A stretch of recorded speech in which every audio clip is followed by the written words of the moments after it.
topics and opinions expressed on the following show are solely those of the hosts and their guests and not those of W4WN Radio, its employees, or affiliates. We make no recommendations or endorsements for radio show programs, services, or products mentioned on air or on our web. No liability, explicit or implied, shall be extended to W4WN Radio, its employees, or affiliates. Any questions or comments should be directed to those show hosts. Thank you for choosing W4WN Radio. This is Beyond Confidence with your host, Divya Parekh. Do you want to live a more fulfilling life? Do you want to live your legacy and achieve your personal, professional, and financial goals? Well, coming up on Divya Parekh's Beyond Confidence, you will hear real stories of leaders, entrepreneurs, and achievers who have stepped into discomfort, shattered their status quo, and are living the life they want. You will learn how relationships are the key to achieving your aspirations and financial goals. Moving your career or business forward does not have to happen at the expense of your personal or family life, or vice versa. Learn more at www.divyaparekh.com, and you can connect with Divya at contact@divyaparekh.com. This is Beyond Confidence, and now here's your host, Divya Parekh. Good morning, listeners. And I gotta share that my book, The AI Agency, is out. And if you have not got your copy, would love your support, because just recently one of my clients reached out to me and shared that when they had taken a couple of strategies from the book and I had shared with them how to use it in their interview, they did get a job. So it's not only for that, it's also to help you understand what is the next phase in the artificial intelligence era, and it will help you figure out what to do next while being in control of your career, your leadership, your entrepreneurship. So do check it out. And without further ado, let's bring in our guest. Welcome, Joe.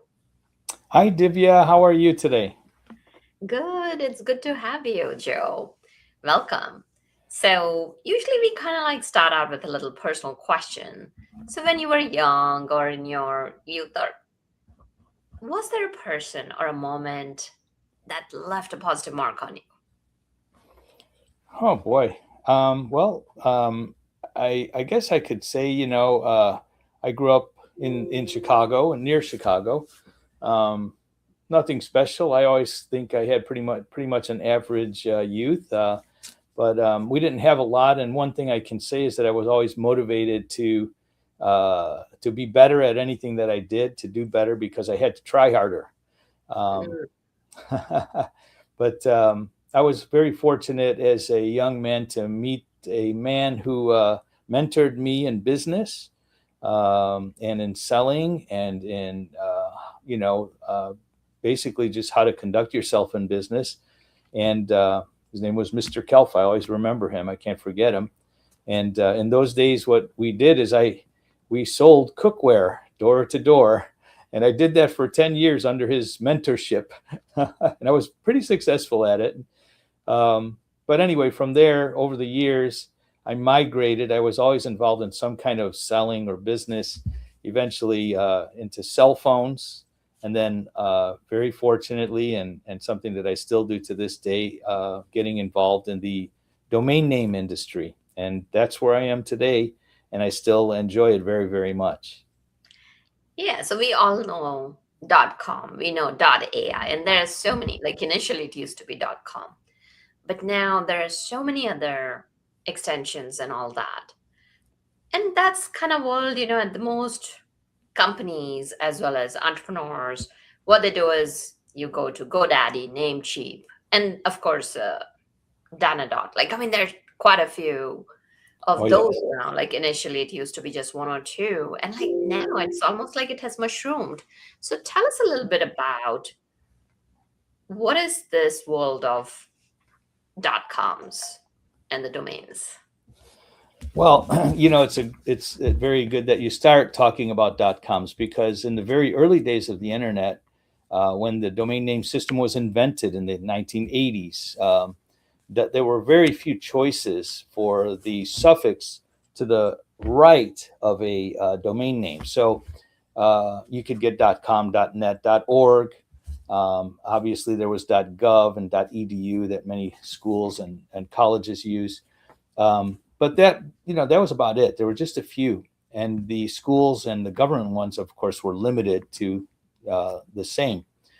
But what happened in 2012, there were some in between, but in 2012, ICANN, which is the governing body of the domain name system, pretty much the internet, in my opinion, they opened up a 90-day window, and they basically made an announcement, and they said, for this period of time, if you want to own your own top level domain, you can apply. There was a whole system. They had a 350-page guidebook for this. You can own your own domain name, and you can choose the ending. So people acquired .xyz, .love, .club, and actually there were about 2,000 applications. A good 800 of them were duplicates, where many people applied for the same one. And ultimately, what ended up happening is between 2012 and a couple of years it took to get it all into place, 600 new endings were added to the system. So as it sits today, there's about a total of 1,600 endings, of which a good 600 of them are private. So companies like IBM got .ibm, Amazon got .aws. They use it for their own business. Lots of companies. Google has their own ending too. But 600 of them are available to the public. So today, it's not like you only can choose from .com. I mean, .com is what we like to call mined. There's not much gold, for registration. You can get your name, you can get, you can get a business name or a product name, whatever, but you really have to try hard. And the truth is that most people, as they search for domain names, the first choice is rarely available under .com. So all of this came about as the result of people complaining, saying, "Hey, I can't get the name I want. Can we?" And many people, went to ICANN and said, "Hey, can we do new endings?" And so in 2012 they allowed it, and as a result, we have about 600 possible endings to the right of the dot. Very interesting, because most of the people, including myself, don't know about this. So now, there are 600 endings. As far as companies are concerned, whether they're startup companies as well as entrepreneurs, I know for a fact, .ai has become extremely popular. So how can, somebody's going and getting their domain name, which suffix to go for? How can people make the right decisions? Okay, so you bring up a very important point about .ai that is often overlooked. First, to answer your question directly, though, I would always say, yes, you want to get a .com domain first if you're able to. And when I say, are you able to? Well, you always try to go to GoDaddy, go to Dynadot, go to Namecheap, whatever registrar you like, and search. Put in your company name, put in your personal name, put in the interest, and try to get the .com and see what happens. Now, a couple of things can happen. It'll either be available, not likely, but it's possible. So you always have to try. You'll be offered alternatives. The registrars have learned that if the one, since most people's first search doesn't come available under .com, the registrars often give you many alternatives. And they'll offer you many of these other endings. So if you want to get, businesscalls.com, they might, send you, suggest that you get business.call or something like that. Or they'll suggest other endings, businesscalls.net or so forth and so on. Many of us have experienced this. Now, so .com is always your first choice, and you should try to get a .com. But that said, we do have a lot of choices today. The AI is an interesting case. Many people are not aware that AI officially is the country code for Anguilla. Okay, so yeah, the United States has a country code .us. Great Britain or the United Kingdom has .uk. Brazil.br, and it goes on and on. There's about 250 of these that have existed since the original, since the domain name system started. But what happened is, when AI became a popular term, the Anguilla registry basically had a windfall. And maybe if you go back 6 years, there were about 1,000, maybe about 15, maybe 10 or 15,000 .ai domains registered. Today, there are, they're close to 500,000 domains registered. They're just being registered like crazy because people are excited about .ai, and but it had nothing to do with the country of Anguilla. But Anguilla just capitalized on it. They went out and they worked with registrars, and they made it popularly available. A few funny things that have happened people don't know about. Back less than a year ago, the AI.com domain was actually sold for $70 million to a very large investor. That was a .com domain, not a .ai domain, but let's say it's a combination of both of them. They had an ad on the Super Bowl, in fact, and the guy that bought it, he's the owner of Crypto.com, which was also a big .com sale, but he's going to use it for AI agents and such.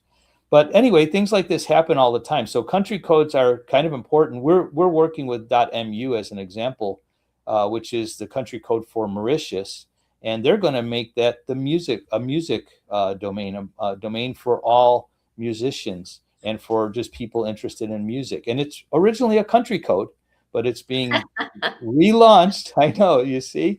So these kind of things go on in the domain name industry, and a lot of people aren't aware of them.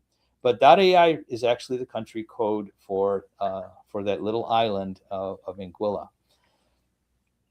So you mentioned that these are some really fun facts, because so many times what happens is that I have spent a lot of time figuring out, okay, what a domain.com, or if the name is not available, what can you do? And then of course those registrars are sending you emails, hey, this is available, and sometimes it's 4,000, 10,000.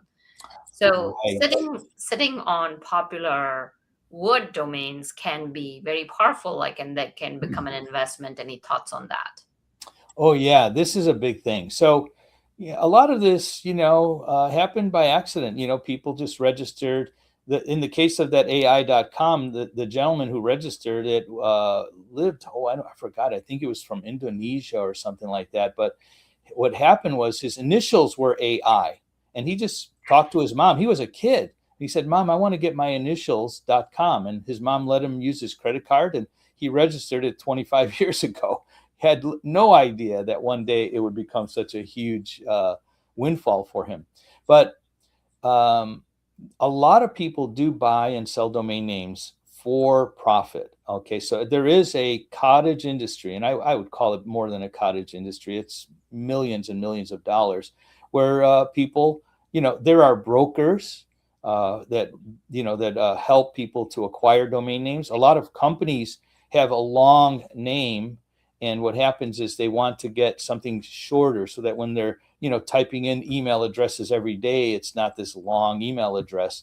I mean, aggregately, that saves companies money. It saves money and time and simplifies your business if you can have a 2 or a 3-letter domain, or even a 4 character domain, rather than some long name that represents your company.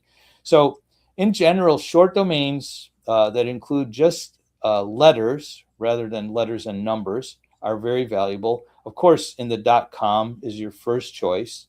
And now, speaking of the title of your show today, there's a caveat, and there's something new that has to do with these new domains, which we'll talk about in a bit. But obviously, .com is the most popular, most well-known, and you want to go with the stream. You kind of want to go with the flow if you can. But short, easy to remember domain names are the most important and the most valuable ones. So the example of AI.com is a real, that's an outlier. That doesn't happen every day. Most domains, when you're offered those domains for several $1,000s, most domains sell in the range of $2,000 or $3,000 for the first year, but then they're the regular registration price thereafter.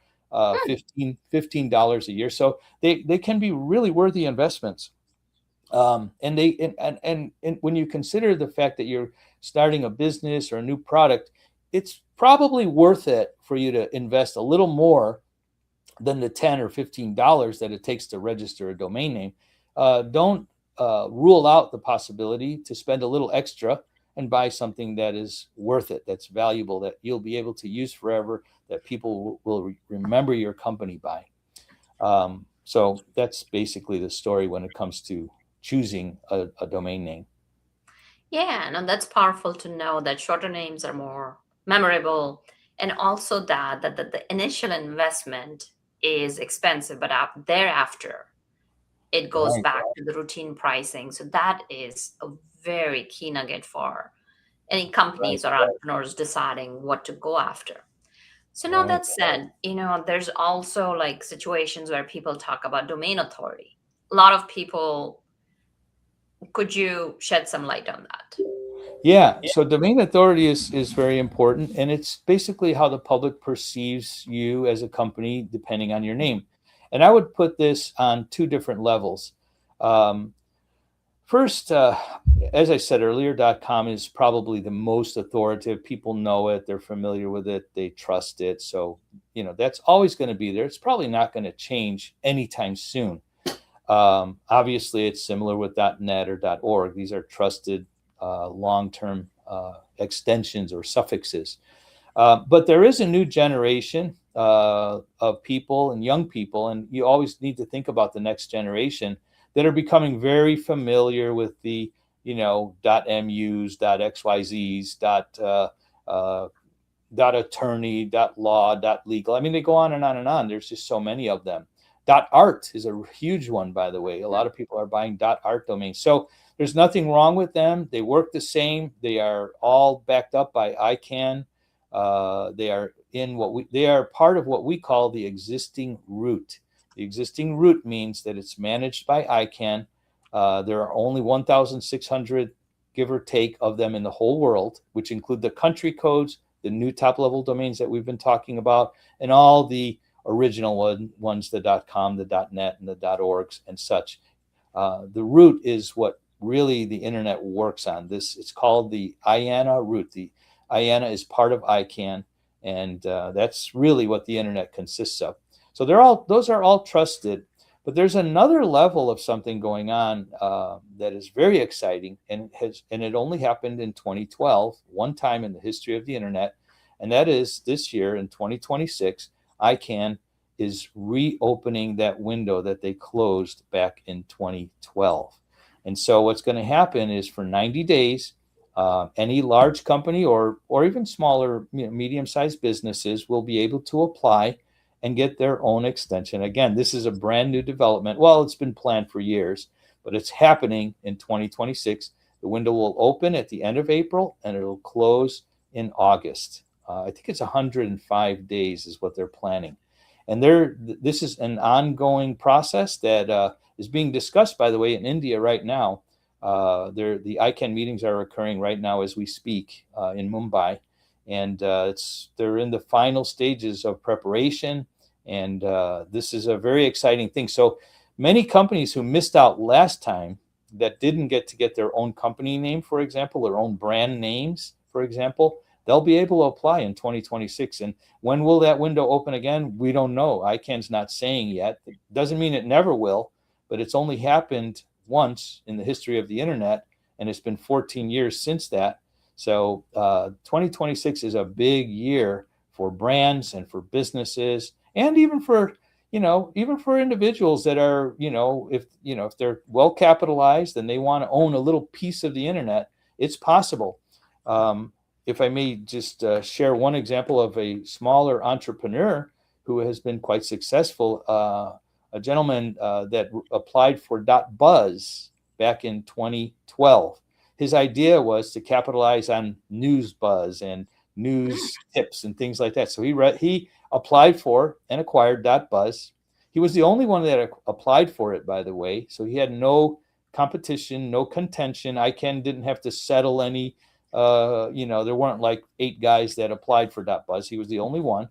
And back then, it cost $185,000 to apply for your own ending. By the way, owning a top level domain is like a business. It's not like, buying or flipping domain names. It's a different level of business. But he applied for it. He acquired it. He was awarded .buzz. You can go to GoDaddy or any of these registrars and buy a .buzz domain. A guy named by the name of Bill Dozier. I don't think he'll mind me mentioning his name. Just a regular, entrepreneur that decided to do this. And what he did not count on is something that happens quite often. A domain can pop. And what happened was marijuana became legal in many states around the country after 2012. And so I think a lot of people were registering, probably more people were registering .buzz for use in that industry than they were for news scoops and things like that. Who knew? I don't think Bill knew. But anyway, that's what happened with .ai. These things happen all the time. And so, again, in 2026, the window will open, and it's an amazing opportunity for many companies and for many businesses. So technically, what you're saying is his domain name got the buzz from the buzz. It got the buzz from the buzz, exactly. He really did well, and he still runs it today. So since you have mentioned about this really powerful move in 2026, so a couple of questions that come to my mind is, where can people go to know this is going to open up? And then secondly, usually, how does the process work? Okay, so that's a very good question. So ICANN, again, this is the organization that manages the internet. It's ICANN.org, ICANN.org. That's where the information lies. And it's a little obscure. Truthfully, you do need help. That's help that my company offers, IT.com, if you don't mind me mentioning it. Of course. Yeah. And in 2012, I actually worked personally with 30 out of the 60 applications that were put through my company at that time, through our company. So it's a process that we're familiar with. Many of our employees and the people that work with IT.com today are people who were in the industry back then. Some of them who worked with TestDS, she worked with GoDaddy. Sergey was he actually worked with a company that started their own top level domain back then. Anyway, we have people that are experienced, so they can come to people like ourselves or some of our partners. We work with a company called TLDs with a Z. They provide consulting, and you need help. But ICANN has put out a guidebook. It's the applicant guidebook. It's about 400 pages, and it's like answering an RFP. There's about 200 or so questions they're going to ask you. You're going to need to have, the financial resources. You'll need to have the technical resources, but we provide that. That's what IT.com does. We're what they call a registry services provider. So we provide this back end. The back end does a couple of things. It connects you with the registrars like GoDaddy and Namecheap and, all those others. It also manages what's called the DNS. It's just an acronym for domain name system, but basically DNS is the back end that directs traffic, so that when somebody types in your name .whatever, it will work. It will be directed to the server where your content lies. We provide all of that stuff. And then, of course, there's always legal and accounting and business and all of the business side of things that you need to manage. But that's the kind of thing we provide at IT.com. And for those that, are, want to do everything themselves, they can go to ICANN and dig it up. You can go to ICANN events. That's the interesting thing that people don't know. ICANN is an open, bottoms-up organization. It is managed by consensus. There's even though they make the rules and there is a board, I think it's a 17-person board. These people come from all over the world. They are nominated, elected. They're usually very smart and successful people that know the internet and know business. And those people basically vote and make decisions, and those decisions stand, but the decisions come after a lot of discussion, years and years of discussion and debate, and technical people involved, and legal minds, and government. They have a government committee. There's a whole people from all over the world attend ICANN meetings. Anyone can attend. It's free to attend. All you have to do is pay for a hotel and airfare, and you can go to an ICANN meeting, register, and learn about the internet, learn about domain. It's amazing the knowledge that is shared in ICANN meetings. That's where it all happens. So let's say somebody wants to do it on their own. Mm-hmm. Then you said that, reach out to icann.org, be prepared for those 200 plus questions. Yes. And you also mentioned about having substantial resources financially. Can you tell usually what are the ranges that those suffixes go for? Yeah. Okay. So here's how that works. And, I like to point out there's a lot of ways to make money on the internet and a lot of ways to make money with domain names. Your average listener can take some time, learn about domains. There are places like DN Journal. My friend Ron Jackson runs dnjournal.com. And what DN Journal does is it actually shows and catalogs and tells stories about how much our domain name's selling for today. And Ron keeps inventory that goes back 20 years. There are several sites like that, but somebody can begin there as an example. And there's an industry. Your average listener can buy and sell domain names for registration costs, or maybe a little bit of aftermarket cost, invest in them and sell them. So there's no cost, very little cost or barrier to entry to invest and buy and sell domain names.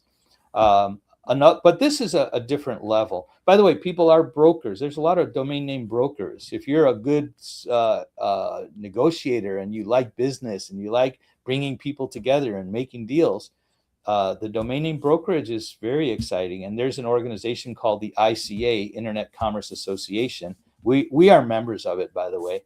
IT.com is a member, and all the brokers gather every year, once or twice a year, and that there's a fee, of course, for that, but the ICA is where brokers gather and talk about buying and selling domains. So that's another way an average person can make money. Getting your own top-level domain is a different level, though. It's kind of like buying a business. So to answer your question, ICANN this time is asking $227,000 for you to apply to get your own top-level domain. When you consider that large corporations spend, many millions of dollars advertising every year, this is not a lot of money for a large corporation. And it's actually not a lot of money for a business if you want to run a business, if you're interested in the domain name industry, which is very exciting and continues to grow through recessions and all kinds of things that happen. During the internet bust, I think the year 2000, there was a little flattening. It went down a bit, but it continued to grow and has grown ever since. In 2010, when the real estate and mortgage bust happened, all businesses were affected. The internet industry actually boomed. During COVID, the internet industry, domain names boomed. It was an amazing time for the domain name industry because everybody went online. They all went to Zoom. They relied on e-commerce rather than retail stores. So domain names are continuing to grow globally at about a 2.5% rate.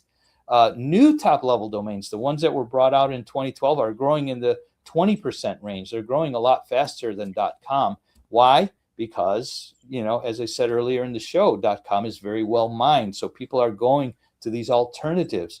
In fact, IT.com only exists because we sell subdomains under IT.com. So if you want to get yourname.com and it's not available, we make yourname.it.com available. We're selling these to lots of IT people, to Italians, because it stands for Italy. We're selling it to the IT crowd. Anybody who thinks they're special or is special for whatever reason, you've got it. We sell it.com domains to those people. But anyway, new top-level domains are going to cost $227,000 as an application fee. Now, if you go and you apply for something that is or will become very popular, almost anything related to AI, this new economy that's going on now, you're going to have competition, and you're probably going to end up in an auction. And that auction can cost a lot more. In 2012, auctions happened and new top-level domains sold for millions. The most expensive one was web. I'm sorry, .web, which is still in contention. The high bid there was and if I recall right, $120 million, believe it or not. So, but if you do something like what Bill did, and you apply for a little bit more obscure, but something that you're attuned to, you may have no contention, and you can leave there with that investment of $227,000 plus your costs. I mean, if you do some of it yourself, I mean, less than probably 300,000, or depending on what you invest in the business on your own for marketing and overhead, maybe staff. Those are the other the more fixed costs, but it can range. But the starting fee is $227,000. So you mentioned that, it's going to be open applications, and let's say several companies are applying for the same thing. There's going to be auctions. So how does that auction work? Is it in person? Is it online? Oh, it's actually a lot of fun. So what happened last time, and things will be different this time. So when you apply for a top-level domain, don't talk to anybody about it except for your close partners, and do it under a non-disclosure agreement. Don't just go out and say, hey, well, there's a few people that are announcing their intentions, but in my opinion, and from my experience, that's not a good way to do it, because if you announce your ideas, you are inviting more competition, and I don't think that will help you in this process. So if you have a great idea and you don't think anybody else is thinking of it, well, don't assume that. Somebody might be, but maybe not. What you should do is you should approach somebody like myself, IT.com, or a consultant. There's others out there. You can start at ICANN to do your research if you want to. But what you'll want to do is keep it secret and share it only with your partners, maybe your attorney, whoever, and you will apply. You're gonna have to pay the fee. This is between April and August. You'll have to pay the ICANN fee. And what happened last time, and it will happen this time, is several months after the window closes and all the applications have been received, people are estimating that maybe 1,000 to 2,000, maybe more, will be received by ICANN.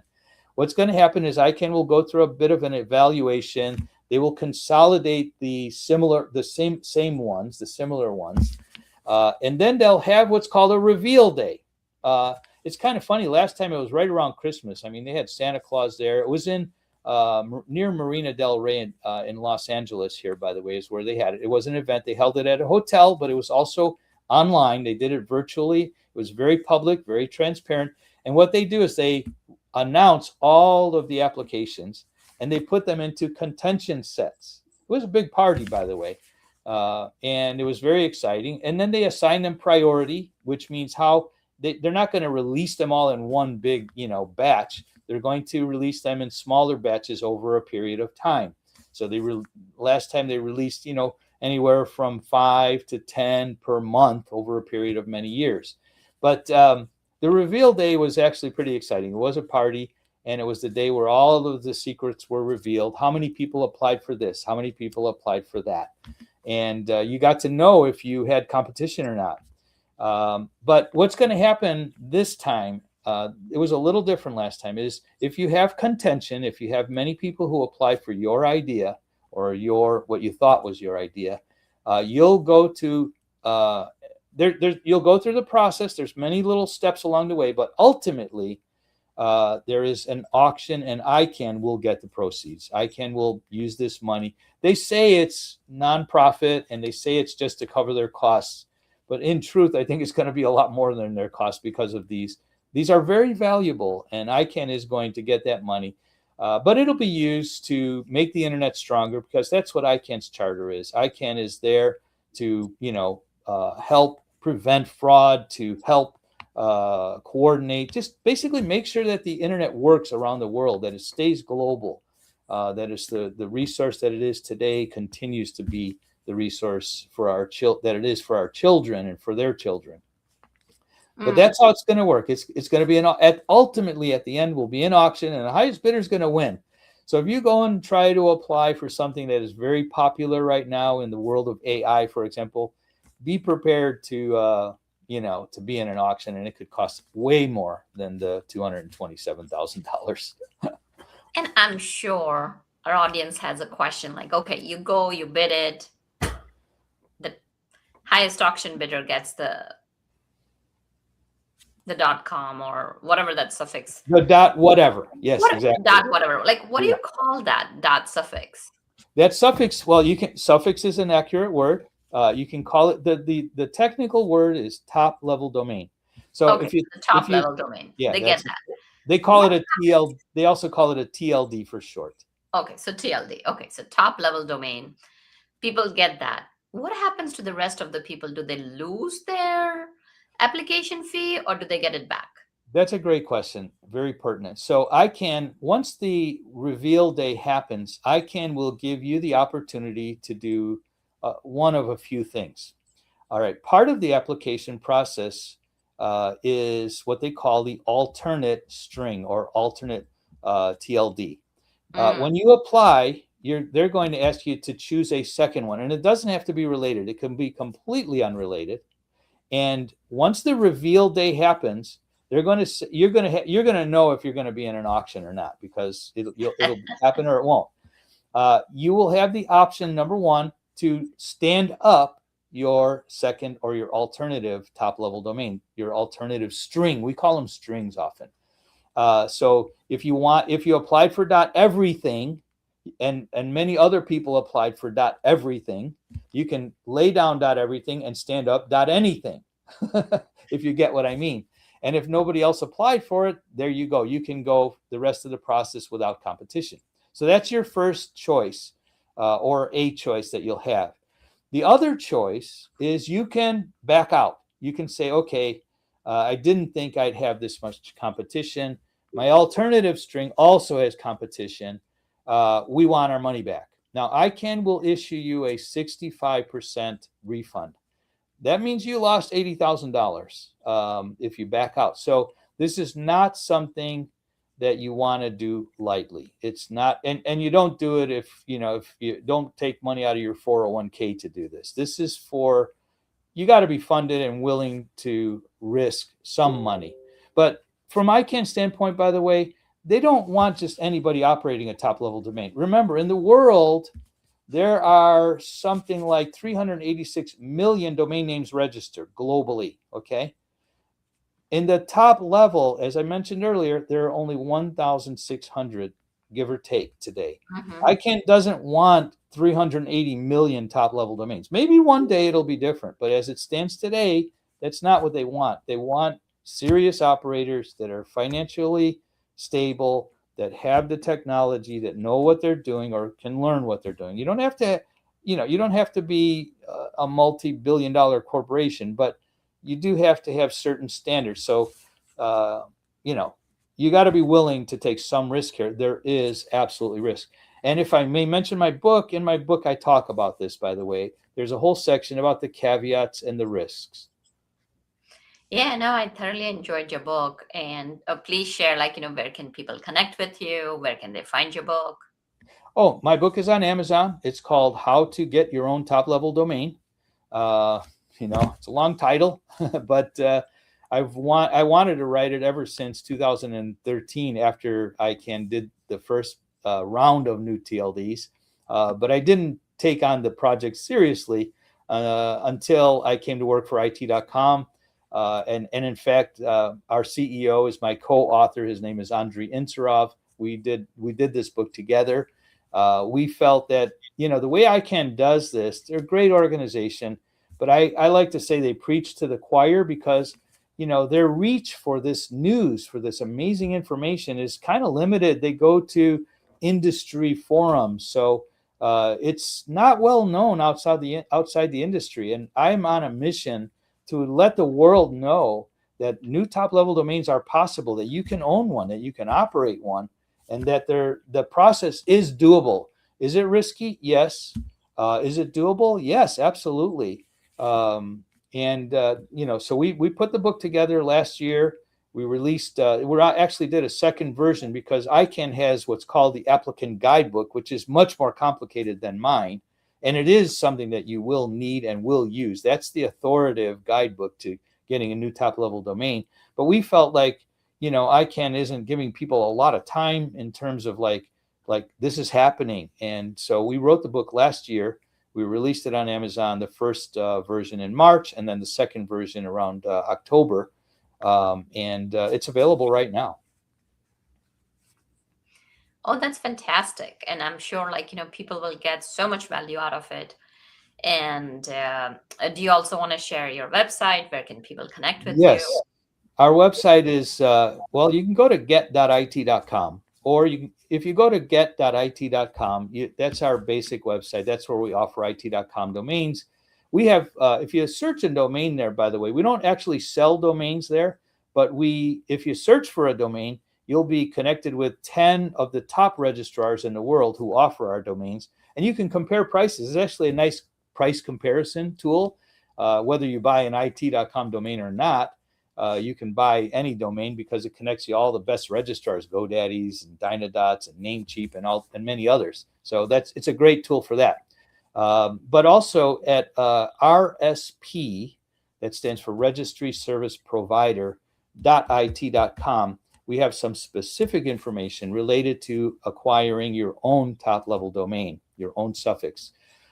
So you can go to either of those websites, or honestly, I'm pretty easy to find. If you type in Joe Alagna, I'm on LinkedIn, I'm on Twitter. I'm out there, so I don't have many secrets. I'm easy to find. Just search for Joe Alagna, it.com, and you'll find me all over. And I'm very happy to receive an email or a phone call.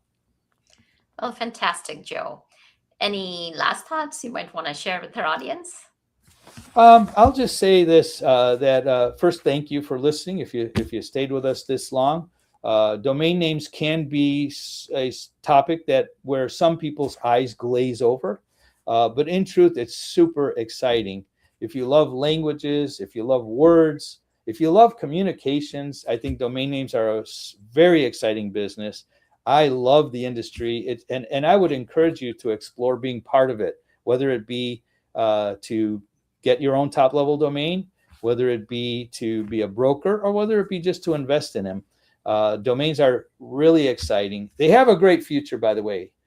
We've heard many times that apps will replace domains, AI will replace domains. But I want you to remember one thing, and that is, you still have an address on your home. Is that right? You do, right? Absolutely. And on your business. Addresses don't go out of style, and domain names are your virtual address, and they're not going to go out of style. They're going to remain relevant for many, many years. Yeah, no, definitely. Like, people are going to have address, and these are some of the careers that remain AI proof, at least in the near future. We don't know what's there to come. So thank you for joining us. And I'm sure if go check it out. I definitely enjoyed your book, Joe. Thank you. And you will get a wealth of information. Thank you for joining us.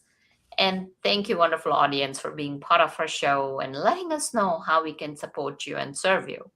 Reach out to us just like you always do, and let us know who do you want to be our next guest, and how can we serve you to make your life the best that you can have. Thank you, Juan, for making this show technically possible. And be well and take care until next time.